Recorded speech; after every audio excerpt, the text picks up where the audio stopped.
hacen que muchas personas queden, digamos, atadas, ¿no?, entre comillas, a una enfermedad de por vida con un tratamiento, o algunas personas, por la combinación de determinantes, mueran a causa de estas enfermedades, ¿sí?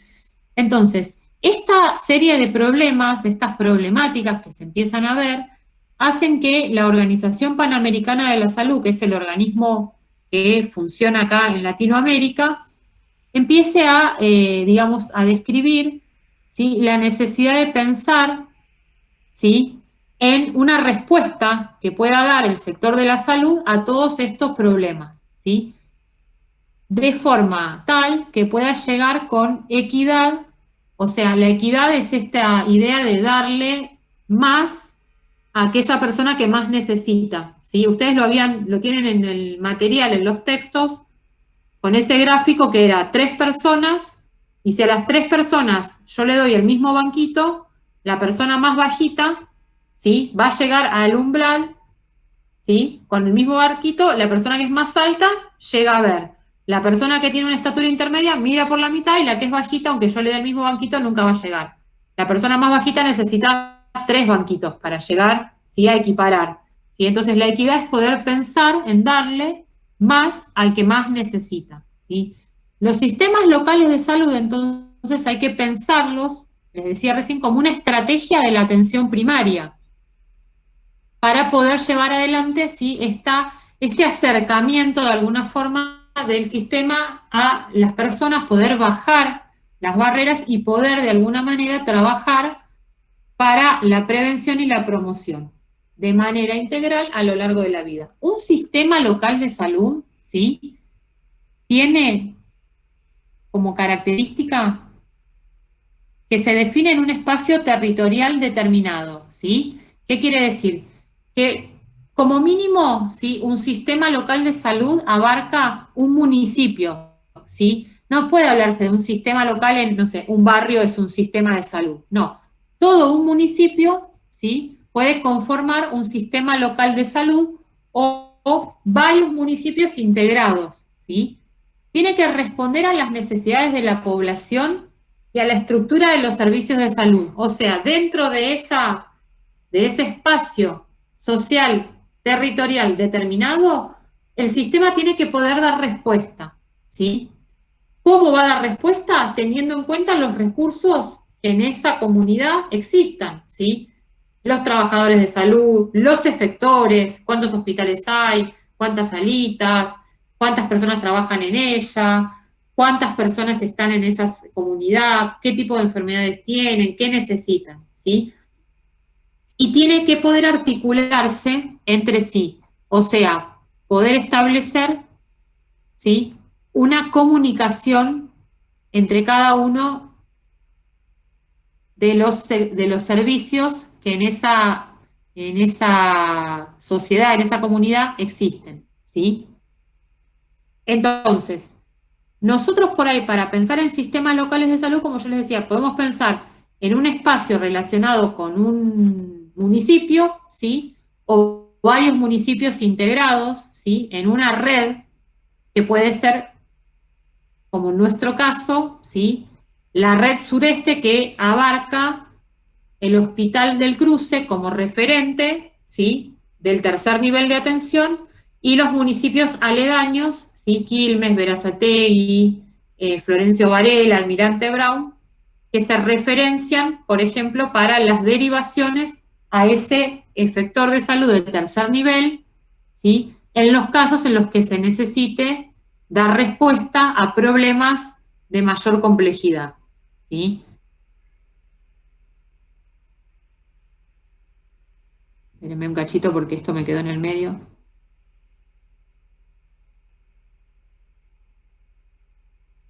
En ese mismo material de sistemas locales de salud tenemos el concepto de regionalización, ¿sí? Regionalizar es poder pensar en un territorio geográfico, ¿sí?, pero no solamente pensar en las regiones geográficas, sino que también, ¿sí?, en las funciones que se van dando, ¿sí? Es el mecanismo que se produce para descentralizar la atención, ¿sí? Lo que ocurrió, ¿sí?, con el proceso de regionalización es que se transfiere, ¿sí?, los recursos técnicos. Por ejemplo, los hospitales dejaron de ser hospitales nacionales para pasar a ser hospitales provinciales en su gran mayoría, ¿sí? Algunos continúan siendo municipales, y los centros de salud, las salitas, la mayoría son fueron transferidas a los municipios. Lo que fue ocurriendo es que en esta transferencia, digamos, de gestionar, lo que no se transfiere son los recursos económicos. Entonces eso fue haciendo que con el correr de los años eso impactara, digamos, en la calidad de la atención, ya que la transferencia de recursos se hizo en lo que sería el personal, lo administrativo y demás, pero no se siguió transfiriendo, no se siguió pasando lo que serían los recursos económicos, ¿sí? Yo no sé, yo hablo y cualquier cosa me dicen. Voy un poco más rápido porque como ya vamos 2 horas, no los quiero, yo por mí no tengo problema de horario, pero no los quiero a ustedes atar a esto, ¿sí? Después, lo que sigue, lo menciono y lo explico, ¿sí? Pero para que nos ubiquemos. Lo que sigue en las unidades son el tema sistemas de salud, ¿sí?, políticas públicas y legislación. En lo que es el tema sistemas de salud, explico lo que tiene, ¿sí? Tiene la definición de lo que es un sistema de salud y los componentes, los modelos de sistemas de salud que existen en el mundo, los modelos únicos, digamos, o exclusivos, ¿sí?, y el modelo de atención de salud que tenemos en nuestro país, que es un modelo mixto o combinado, ¿sí? Ustedes tienen que conocer los ejemplos de los 3 modelos de salud de otros países, ¿sí?, que son estos, ¿sí?, el Servicio Nacional de Salud, el Seguro Nacional y los seguros libres o privados. Lo tienen con los ejemplos de cada uno de los países, como para que ustedes conozcan qué es lo que hay en otros países, ¿sí?, de donde surgen, ¿sí?, el modelo Bismarck, que es el alemán, el Beveridge, que es el Sistema Nacional de Salud del Reino Unido, y el mercado privado, que es el exponente de Estados Unidos, y los modelos mixtos o combinados, que es nuestro sistema de salud, ¿sí?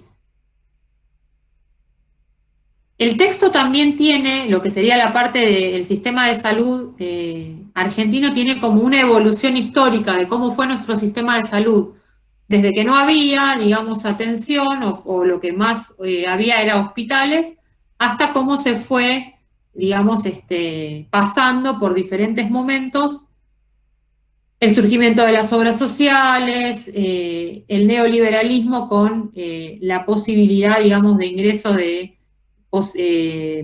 modelos privados de atención y demás. Nuestro sistema de salud tiene la particularidad de que combina, ¿sí?, los modelos que en otros países se dan de forma única o exclusiva, ¿sí? Es decir, es combinado porque tenemos un subsector público, un subsector de la seguridad social y un subsector privado, ¿sí? Tiene la particularidad de que es segmentado y fragmentado, ¿sí? ¿Por qué se dice que es segmentado? Porque hay estos subsectores, digamos, estos subsistemas, a veces están combinados, o sea, para la atención de una única persona, o sea, para atender un problema de salud, puede ser que una persona esté, ¿sí?, atravesada por el modelo de atención público, el modelo de atención de la seguridad social, y en algunas cuestiones se atienda privada, ¿sí? Es un modelo fragmentado también, ¿no? Porque a la vez, dentro de lo que sería los diferentes subsectores, no existe, digamos, integración o comunicación. Entonces, la atención de una persona se va perdiendo, digamos, ¿no? Porque puede ocurrir que vos te atiendas en un sector, en un subsector, por ejemplo, público, privado o de la seguridad social, pero no hay integración, no hay comunicación. A la vez hay obras sociales nacionales, obras sociales provinciales, hospitales nacionales, hospitales municipales, hospitales provinciales, ¿sí? Es importante que ustedes conozcan cómo está compuesto nuestro sistema, cómo se financia cada uno de los subsectores, o sea, de dónde surge el dinero y cómo, a qué población atiende, ¿sí? El subsector público atiende prácticamente, está preparado para atender a toda la población que habita en la Argentina, ¿sí? Y esto se observa cuando por ahí hay una crisis económica, que las personas o se quedan sin trabajo o que les proveía una obra social o dejan de pagar la prepaga privada, recurren al sistema público de atención, ¿sí? O sea que el sistema público absorbe las demandas de toda la población, sobre todo en épocas de crisis, ¿sí? Está, digamos, financiado por los impuestos, ¿sí? Y como les decía, atiende a a toda la población. El subsector privado es un contrato, digamos, que uno, digamos, es un seguro que uno paga, ¿sí? Y que accede a las prestaciones, ¿sí? Se financia por las cuotas de las personas que lo contratan. El subsector de la seguridad social son las obras sociales que se financian por los aportes del empleador y del trabajador, ¿sí? La persona que trabaja y gana más dinero aporta más, la que gana menos aporta menos, pero la atención es la misma para todos, ¿sí? Es un sistema solidario, ¿sí? El de las obras sociales, pero también, bueno, para pensar que hay algunas obras sociales que son más importantes, otras son más chicas, digamos, y bueno, a veces ciertos tratamientos que son muy costosos se pueden llevar todo ¿no? el dinero de la obra social, digamos, ¿no? Dice, o sea, cuando ya no tienen obras sociales por temas económicos, claro, acá en nuestro país, por ejemplo, si vos tenías obra social y ponele que te atendías en la obra social, ¿no? De los camioneros, de los choferes de colectivos, hay un montón de obras sociales, eso también, ¿no? O sea, hay muchas obras sociales de distinto tipo. Bueno, no sé, te quedaste sin trabajo, o te echaron, o la empresa fundió, o lo que sea. No tenés más esa obra social, ¿sí? Te dejaron de aportar y vos también dejaste de aportar. Entonces, la obra social te da de baja y bueno, vos, si querés vas, si tenés plata, te pagás un sistema privado de atención, qué sé yo, vos, de Galeno, alguna de esas, por llamarla más, ¿no? Médicos, no sé. O accedes al hospital público, ¿sí? Teniendo obra social, también accedes al hospital público. No es que no te van a atender. Lo lógico es que vos puedas declarar esa obra social para que después el hospital le pueda cobrar ese servicio y recuperar, es el recupero, ¿sí? Pero bueno, eso no hay, a veces no se entrena mucho en eso y no pasa, ¿sí? Bueno, no, de nada. Yo avanzo un poquito, no es que esté a las apuradas, pero como les digo, para poder llegar a eso y el que se quiera retirar se retira y el que no seguimos hablando. Lo que sigue en el material es el tema de políticas públicas. Y algo yo recién ejemplifiqué cuando mencionaba los planos de la determinación social de la salud, el plano general, el del modo de vida, es el plano de la gestión, ¿sí? Cuando hablamos de una política pública, las políticas públicas son las respuestas que da un gobierno ante la demanda que la sociedad presenta ante un problema, ¿sí? Entonces, en la sociedad existen infinidad de demandas, las personas demandamos muchas cosas, tenemos intereses, necesidades distintas, y los gobiernos tienen recursos finitos, o sea, acotados, tienen que tomar decisiones y tienen a la vez un tiempo también, ¿no? Finito, o sea, que termina de mandato, de gestión. Entonces, en ese plazo se toman decisiones en función de esas demandas de la sociedad. El conjunto de demandas de la sociedad componen lo que se llama la agenda sistémica, ¿no? O sea, la agenda que es variable, porque como les decía, las personas tenemos muchísimas demandas y a la vez van cambiando estas formas de pedidos.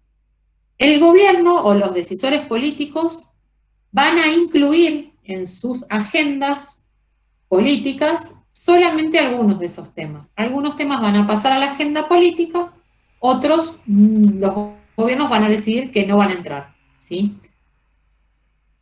Que el tema, digamos, la demanda ingrese a la agenda política es un paso necesario para que pueda volverse una política pública. Si no está en la agenda política, difícilmente se vuelva política pública porque ni siquiera el gobierno decide tratarlo, ¿sí?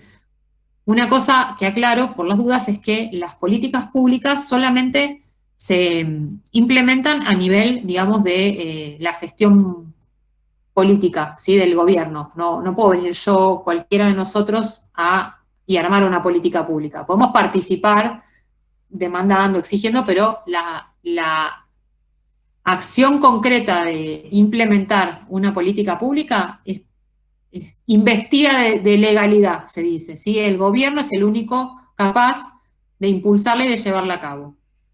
Entonces, para que se pueda convertir en una política del gobierno, primero entra en su agenda. Los políticos toman las demandas de la sociedad por muchas causas, a veces porque tienen intereses genuinos en dar respuesta a cierta problemática, se sienten convocados por un tema, les interesa, obviamente como una manera de conseguir votos, de que los elijan, ¿sí? Entonces incluyen, vieron en las campañas, están los temas que dicen que van a tratar, ¿sí? Y entonces las personas después tenemos, ¿no? Cuando el gobierno se constituye, tenemos entonces posibilidades de exigir que eso que era una promesa de campaña suceda, digamos, ¿no? Porque se incluye en la agenda. Pero bueno, como les decía, que esté en la agenda política es un paso necesario, pero no es suficiente, ¿sí? Para que una política se constituya, entonces, el gobierno tiene que decidir actuar, ¿sí? O sea, toma riendas en el asunto, ¿sí? Entonces ahí empieza el proceso de constitución de una política pública, que tiene 5 pasos, ¿sí? Que están en este gráfico, que están explicados en el texto. Primero, identificar un problema, ¿sí? Obviamente lo incluyen en la agenda. Formular alternativas, o sea, empezar a pensar posibles soluciones en función de esto que les decía antes, ¿no? Tiempo de gestión, recursos económicos, recursos posibles, ¿sí? Adoptar una alternativa, o sea, de todas esas variables que va a tomar en cuenta, de todas esas formulaciones, ¿cuál es la que por ahí está en condiciones de llevar a cabo, ¿sí?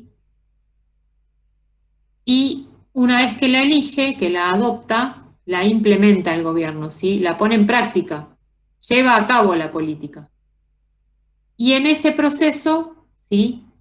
Se va haciendo un análisis de cómo esta política va respondiendo o no a ese problema original que era la demanda social.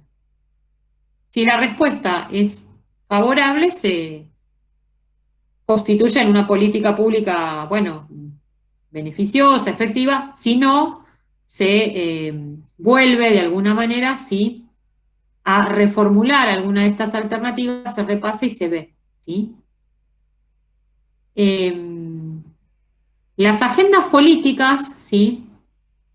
Son estables, perdón, ¿sí? Las demandas de la sociedad son variables, pero las agendas de los políticos son estables. ¿Qué quiere decir? Que la mayor parte de los temas que los políticos tienen en sus agendas generalmente son los temas recurrentes que las personas demandamos, ¿sí? Salud, vivienda, educación, trabajo, seguridad, digamos, componen las agendas políticas, ¿sí? Para que ciertos temas lleguen a la agenda política, digamos, tienen que atravesar ciertos sesgos, ¿sí? Positivos y negativos, ¿sí?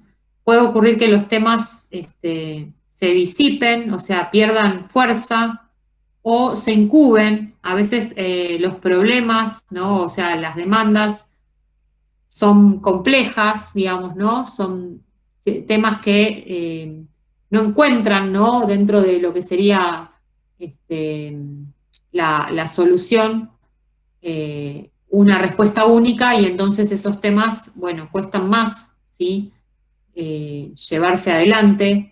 Existen grupos que se llaman grupos de lobby o de cabildeo, que son aquellos que, digamos, pujan, traccionan para que los temas estén y permanezcan en las agendas, y existen algunos temas que por cuestiones políticas, culturales, de época, no son utilizadas, no utilizadas, no son incorporadas a las agendas de los gobiernos porque a veces están atravesados por cuestiones muy relacionadas con la religión, la creencia, ¿sí? Y los gobiernos toman decisiones y a veces esos temas eligen incluirlos o no, ¿sí? Estoy pasando mientras hablo un poquito.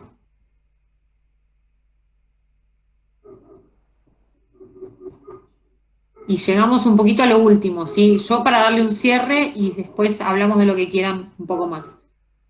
El último tema es enfoque de derechos, ¿sí? Una cosa, cualquier política pública, eh, piénsenla un poco en lo anterior, existen políticas educativas, políticas de salud, políticas relacionadas con un montón de aspectos, ¿sí?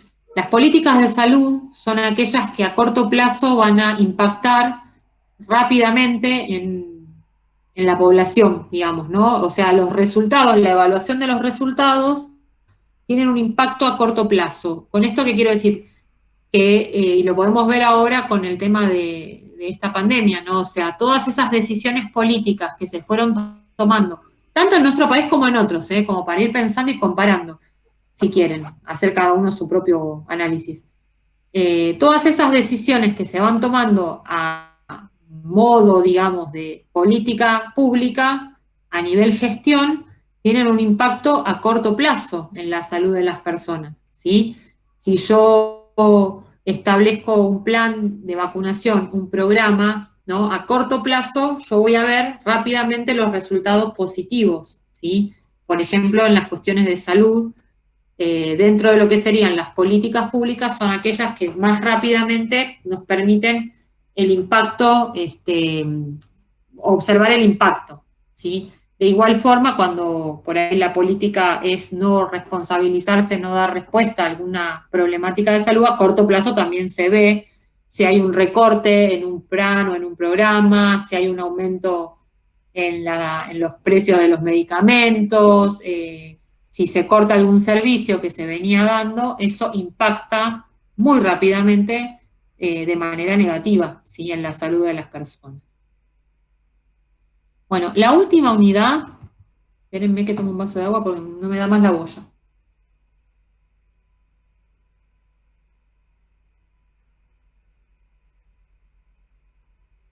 La última unidad es el enfoque de derechos. Acá lo que ustedes tienen son las diferentes, o sea, la materia la pensamos atravesada por esta cuestión de la determinación social de la salud, ¿sí? Y además, ¿sí? Como una columna vertebral de la materia, como la salud como un derecho, ¿sí? Como un derecho humano fundamental al cual adherimos, ¿sí? Y que nos interesa que ustedes conozcan, sobre todo, ¿sí? Los derechos, o la legislación en salud. Van a encontrar un montón, ¿no? de leyes, pero acá nosotros hicimos una selección de algunas que nos interesa que las conozcan, que las sepan. Obviamente esto es re importante también para que lo sepan. ¿Por qué? Porque una cosa que yo siempre les digo en las comisiones es, siempre tenemos que buscar, ¿sí? Actualizarnos. O sea, lo que ustedes aprenden ahora en salud pública es es una herramienta viva, digamos, ¿no? O sea, ustedes van a vivir la salud pública, van a vivir el aprendizaje, todos estos años de estudio y todos sus años de trayectoria profesional. Entonces, algo que nunca tienen que dejar de hacer es actualizarse. Y en materia de leyes y de derecho, es importantísimo, ¿sí?, que puedan estar, digamos, siempre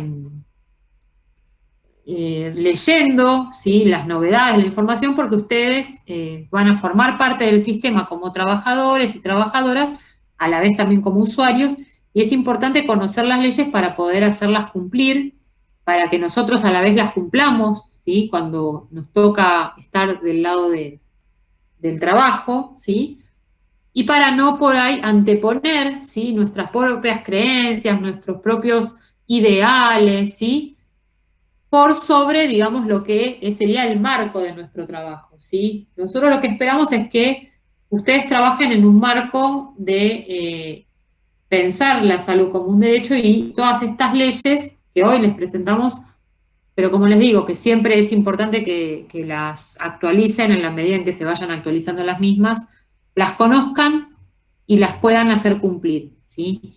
Una de las leyes marco es la Ley de Derechos del Paciente, ¿sí? Las personas, o sea, como usuarias del sistema de salud, tienen derechos, ¿sí? Y es importante que nosotros podamos conocerlas ahora, ¿sí?, para poder saber y a la vez para hacerlas cumplir. Se las nombro, ¿sí? Ustedes las miran. El derecho a la asistencia, al trato digno y respetuoso, ¿sí?, a la intimidad, a la confidencialidad, a la autonomía de voluntad, a la información sanitaria y a la interconsulta médica, ¿sí? Esta ley es importantísima, la Ley de Derechos del Paciente, porque justamente lo que nos da, ¿sí?, es esa información que nosotros debemos saber a la hora de ir a atendernos, ¿sí?, cuáles son los derechos con los que nosotros contamos, ¿sí?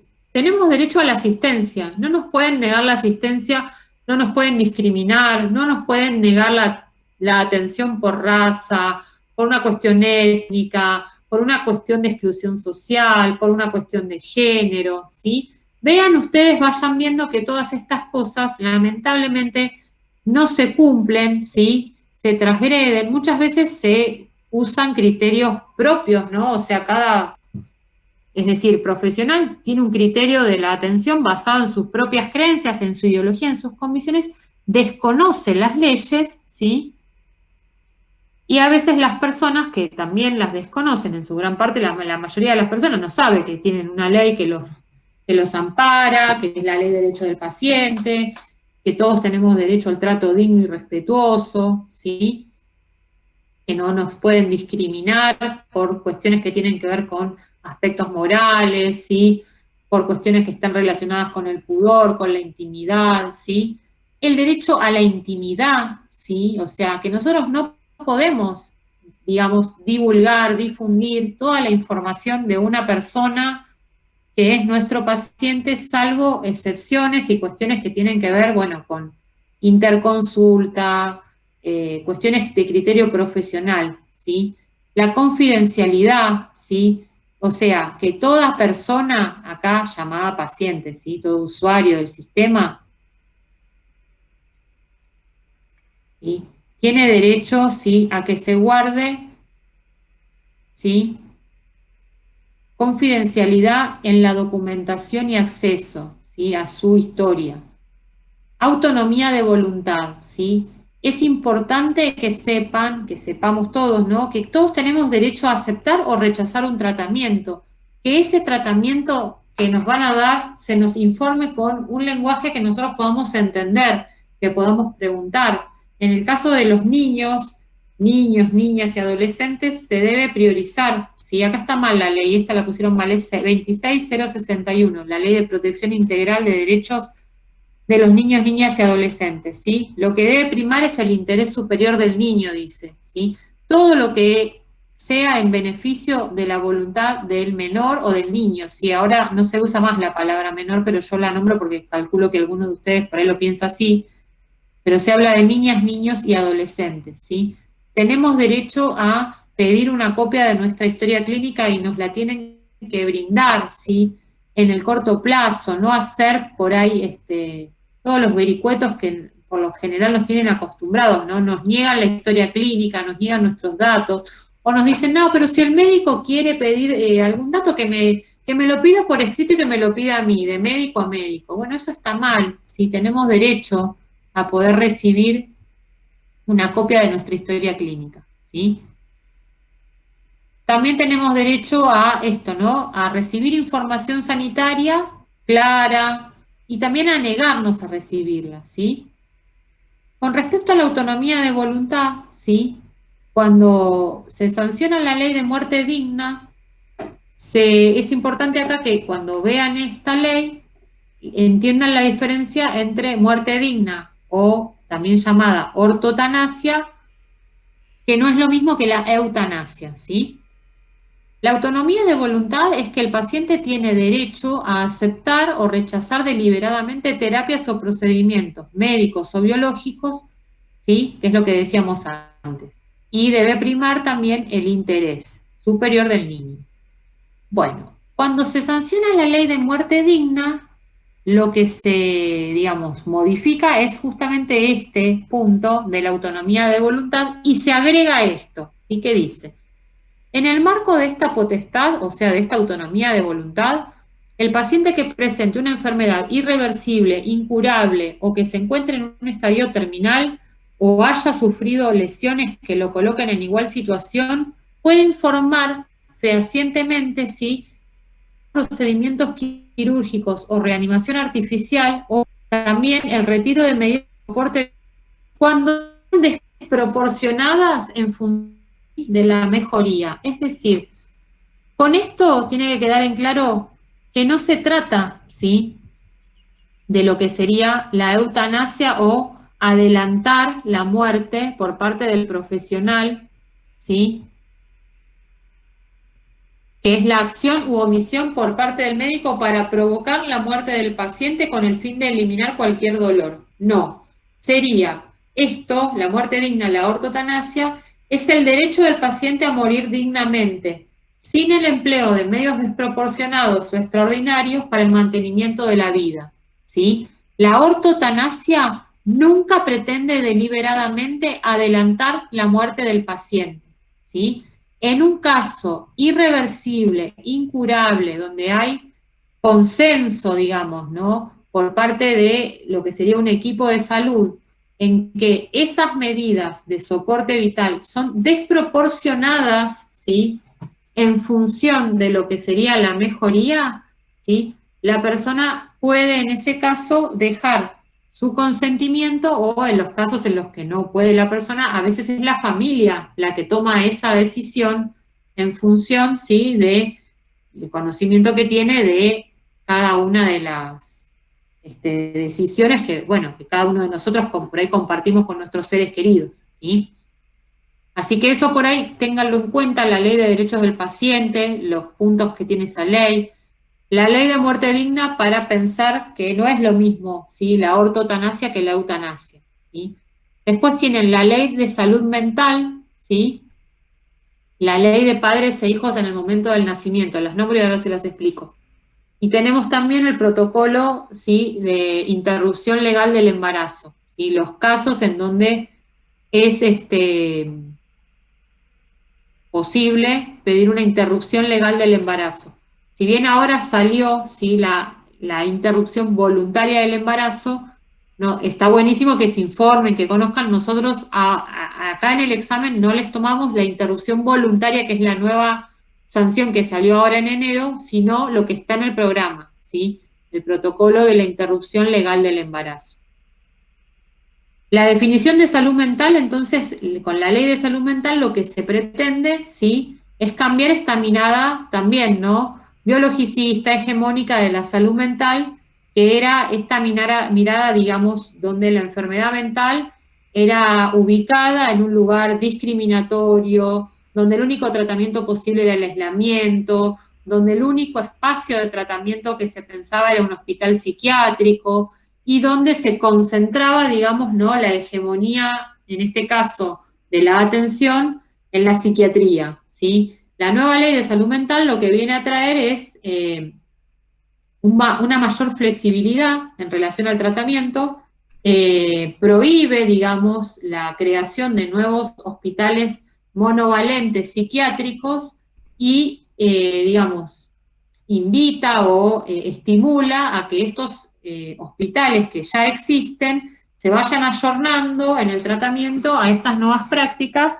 porque tiene esta concepción de que justamente nadie se puede integrar o revincular o socializar estando aislado en un contexto de encierro, ¿sí? Entonces, la tendencia que con esta ley se pretende para los tratamientos relacionados con la salud mental, ya sea con enfermedades mentales, con tratamientos por adicciones, etcétera, tiene que ver con esto justamente, ¿sí? Compensar la atención de forma ambulatoria en los hospitales polivalentes, en los hospitales comunes, ¿no? Los que conocemos cualquiera de nosotros, donde podemos ir, ¿sí?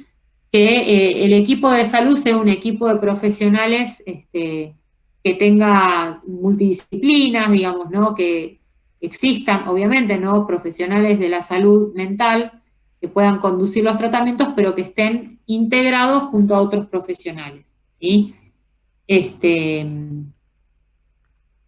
la ley de padres e hijos en el momento del nacimiento, ¿sí? Durante el proceso de nacimiento, es la conocida como la ley de parto respetado, ¿sí? Tal vez algunos la conocen o escucharon nombrar. Desde hace un tiempo a esta parte se viene trabajando fuertemente en disminuir lo que sería un tipo de violencia específico hacia las mujeres o personas gestantes, que es la violencia obstétrica, ¿sí? La violencia obstétrica está encuadrada como un tipo de violencia hacia la mujer y es la que sucede, ¿sí? En el contexto del nacimiento, ¿sí? En el contexto del embarazo, del parto y del posparto, ¿sí? Y con la implementación de esta ley, con la sanción y con la implementación, lo que se está buscando, ¿sí? Es justamente cambiar, ¿sí? Esta forma de atención del nacimiento para poder volverlo más humanizado, ¿sí? Para que las personas puedan estar entre los derechos que propone, ¿sí? Estar, bueno, además, obviamente, ¿no? Informada y acompañada, todas estas leyes se relacionan con la Ley de Derechos del Paciente, ¿sí? A ser tratada con respeto, a poder ser considerada en su situación respecto al proceso de nacimiento, a que no se practiquen cesáreas de forma indiscriminada, innecesaria, al parto natural respetuoso de los tiempos biológicos, psicológicos, ¿sí? A poder estar acompañada por quien la mujer o persona gestante elija, sea su pareja, sea su familia, sea una amiga, ¿sí? A que se respeten todos esos tiempos, porque desde que los partos se institucionalizaron, esto lo que fue, digamos, produciendo con el correr de los años es que la medicina, digamos, intervenga cada vez más en un proceso que es fisiológico y natural, ¿sí? Cuando los partos dejan de ser, digamos, domiciliarios y pasan a ser, digamos, absorbidos por la medicina, por el hospital, en realidad, o sea, al comienzo fue positivo de alguna forma porque se fue cambiando, digamos, se fue disminuyendo lo que sería la mortalidad infantil y la mortalidad materna, ¿sí? Se pudo, digamos, resolver cuestiones de infecciones y problemáticas relacionadas. Pero bueno, con el correr del tiempo, digamos, ¿no? Todo ese saber propio, ¿no? Que tenemos las mujeres, que es algo que se nos fue, digamos, obstaculizando en la medida en que la medicina fue interviniendo y esto, digamos, fue comandado, digamos, ¿no? Por los médicos en general y al comienzo por los médicos, además, varones, ¿no? Porque al principio también la carrera de medicina no la podían cursar las mujeres. Bueno, todo esto fue haciendo que durante siglos, ¿no? Se vaya como, sobre todo en el siglo XIX y en el siglo XX, ¿sí? Se vaya trasladando, ¿sí? Toda esta atención del parto al hospital y todo esto va haciendo que la mujer vaya estando cada vez en un lugar más pasivo, ¿sí? Esa pasividad fue haciendo, ¿sí?, que cada vez se introduzca más violencia, violencia obstétrica es todo esto, ¿no? Todas esas intervenciones innecesarias, todo ese maltrato que a veces sucede, ¿sí?, en el proceso de parto o posparto, y que trae muchas consecuencias en la salud de la mujer, en la salud del bebé, en la salud de la familia, ¿sí? Entonces esta ley viene a tratar de salvar todas esas problemáticas, ¿sí? La ley de parto respetado. Pueden mirarla, está un poquito más detallado lo que yo estoy diciendo, pero no tanto más que esto. Y bueno, por último tenemos el protocolo de atención a la interrupción legal del embarazo, ¿sí?, que en nuestro país el código, en el artículo 86, el Código Penal, ¿sí?, desde 1921 se admite, ¿sí?, que la interrupción legal del embarazo está admitida, ¿sí?, pero bueno, el caso, en el año 2012, la Corte falla a favor de un caso que se judicializa y digamos como que viene a decir lo que ya estaba dicho, ¿no? Pero ratifica lo que ya existía desde 1921 y dice que no puede ni debe ser obligada, ¿sí?, la persona a solicitar una autorización judicial para interrumpir su embarazo, toda vez que la ley no lo manda, como tampoco puede ni debe ser privada del derecho que le asiste a la interrupción del mismo, ya que ello, lejos de estar prohibido, está permitido y no resulta punible, ¿sí? Y acá vienen todos los problemas asociados de público conocimiento, ¿sí?, que tienen que ver justamente, ¿no?, con el desconocimiento que los profesionales tienen de la ley, con el desconocimiento del protocolo, con con anteponer, ¿sí?, criterios personales de trabajo y de atención versus, digamos, ¿no?, la ley. Y bueno, para repasar un poquito, ¿no?, cuáles son las causales de la interrupción legal del embarazo: cuando el embarazo representa un peligro para la vida de la persona gestante, cuando el embarazo representa un peligro para la salud de la persona gestante, cuando proviene de una violación, se trate o no de una persona con discapacidad intelectual o psicosocial. Bueno, acá para decir algunas cosas. Cuando nosotros hablamos de salud desde una mirada integral, ¿sí? Entonces, tenemos que tener en cuenta todos estos aspectos que decíamos hoy al comienzo y de los determinantes sociales, ¿sí? Es decir, cuando hablamos de salud hablamos de un embarazo que puede representar un peligro para la persona gestante o para la salud, ¿sí? La salud entendida desde un concepto amplio, ¿sí?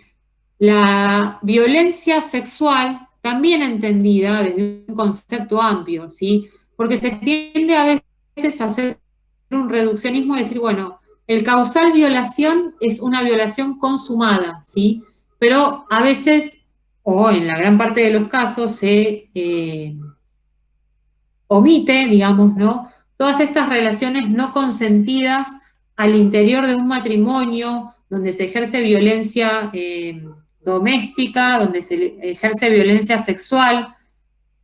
Cualquier relación sexual no consentida, ¿sí?, es violencia sexual. El uso o no de un método anticonceptivo, obligar a una mujer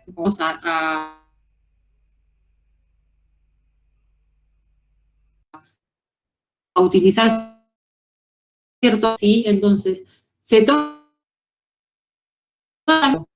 ¿sí?, de la mujer. Entonces, por eso la salud, incluyendo los aspectos de la determinación social. Cuando el embarazo representa un peligro para la salud de la persona gestante, teníamos el ejemplo, no sé si lo vieron, pero si no lo pueden googlear, el caso María Acevedo, ¿sí?, que es una mujer que solicita una interrupción legal del embarazo, producto de un cáncer, y no se lo, no se lo admiten, digamos, la situación se judicializa, le ponen muchísimas barreras desde el sistema de salud y la persona termina muriendo, ¿sí? Entonces, los principios rectores son la transparencia activa. Esto es re importante. Todos los trabajadores del sistema tienen que brindar información clara, fehaciente y en un lenguaje adecuado. No deben presentarse obstáculos burocráticos y no se puede judicializar el caso, ¿sí? Se debe guardar secreto profesional, adecuar los servicios y trabajar con celeridad, es decir, que todas las instituciones participen de manera ágil, ¿sí? La causal salud, lo que decía recién, contempla la dimensión física, mental, social, ¿sí? Causal violación, lo que decía recién, ¿sí? Toda relación sexual no consentida, toda relación sexual con una niña menor de 13 años, ¿sí? También es considerada violencia sexual. Violencia sexual, una mujer drogada, dormida, alcoholizada, ¿sí? No se debe solicitar la denuncia policial, obviamente se debe acompañar si la persona quiere denunciar, ¿sí? En el caso de que sean niñas o niños o adolescentes, la justicia solo debe intervenir, ¿sí? Para proteger y no para victimizar, ¿sí? Tampoco se debe pedir autorización. Y acá se trabaja también con el principio de acompañar progresivamente, ¿sí? En el crecimiento. Bueno, a ver. Se debe firmar un consentimiento, esto que les decía antes, no hace falta que la persona realice una denuncia. Las personas de 16 años o más son consideradas por la legislación argentina adultas en lo que refiere al cuidado de su cuerpo, ¿sí? La solicitud y consentimiento entre los 3 y los 16 años pueden brindar su consentimiento en forma autónoma para la práctica de ILE, en cuanto a esta práctica no se represente para la persona un peligro para su vida. Todas las personas menores de 13 años pueden dar su consentimiento acompañadas por los progenitores, por representantes legales, por personas que ejerzan formal o informalmente roles de cuidado, ¿sí? Personas allegadas o referentes afectivos. Recordemos que pensamos también en la familia desde una mirada más amplia, ¿sí? Entonces, es común que a veces los profesionales digan, bueno, tenés que venir con tu mamá o con tu papá, ¿sí? Pero pensar, bueno, si la madre no está, está ausente, si el padre, la madre no están presentes o no cumplen el rol, ¿quiénes son esas personas, no? Que podrían ser representantes legales o personas que realizan los cuidados, ¿sí? En estos casos se toma en cuenta el concepto de autonomía progresiva, ¿sí? Que las personas de menores de 13 años, los niños, las niñas, tienen esta progresividad para poder dar su consentimiento. Bueno, déjenme ver si falta algo. Bueno, los plazos. Esto que decía antes, ¿no? Principio de celeridad. Una vez que se solicita la interrupción legal del embarazo, la práctica no debe tardar más de 10 días en realizarse a partir de la solicitud, ¿sí? Si un profesional es objetor de conciencia, esto quiere decir que de acuerdo a sus creencias, su religión, sus convicciones personales, puede negarse a realizar una interrupción legal del embarazo, ¿sí? Eso, digamos, está admitido. Lo que no se admite es que todo un servicio de un hospital, por ejemplo, el servicio de obstetricia, sea todo el servicio objetor. ¿Se entiende? O que todo el hospital, por ejemplo, vamos a imaginar, obviamente es todo lo contrario, porque en el hospital se trabaja justamente siguiendo el lineamiento del protocolo. Pero, por ejemplo, el hospital, mi pueblo, es todo objetor de conciencia. No, eso no está contemplado. No puede ser así. Los servicios tampoco pueden ser todo el servicio objetor. La objeción de conciencia es un acto individual, ¿sí? No cancela la obligación profesional, de todas formas, de brindar la información clara, ¿sí? El profesional puede objetar no querer realizar una interrupción voluntaria, una interrupción legal, perdón, ¿sí? Pero no por eso le deben negar a la paciente, ¿sí? La información, ¿sí? Y en todo caso hacer la derivación correspondiente, por eso el principio de celeridad que decía antes, ¿sí? Bueno, en el caso de que la interrupción se realice en la semana antes a las 13 semanas, o sea, el procedimiento es ambulatorio antes de la semana 13 y se puede realizar en las salitas, ¿sí?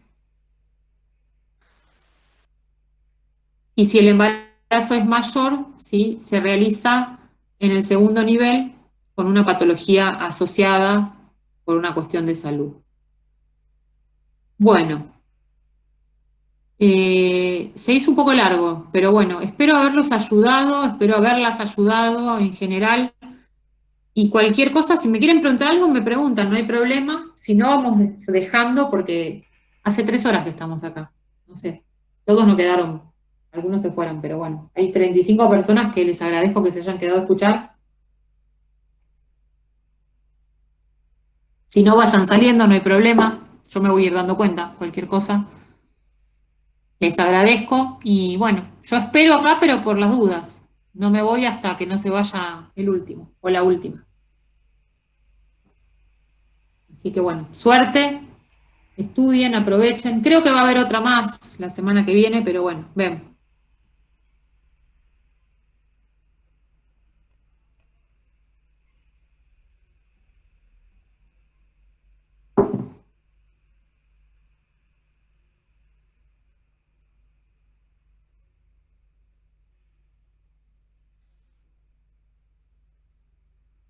El final va a ser escrito, no sé. Y me pregunta, es virtual y escrito. Les mandaron un mail con toda la explicación. Fíjate que te tiene que haber llegado. Sí, si hay otra clase les van a avisar. Les van a mandar como les mandaron el aviso de esta. Yo creo que el lunes va a haber otra, pero no sé si ya les avisaron.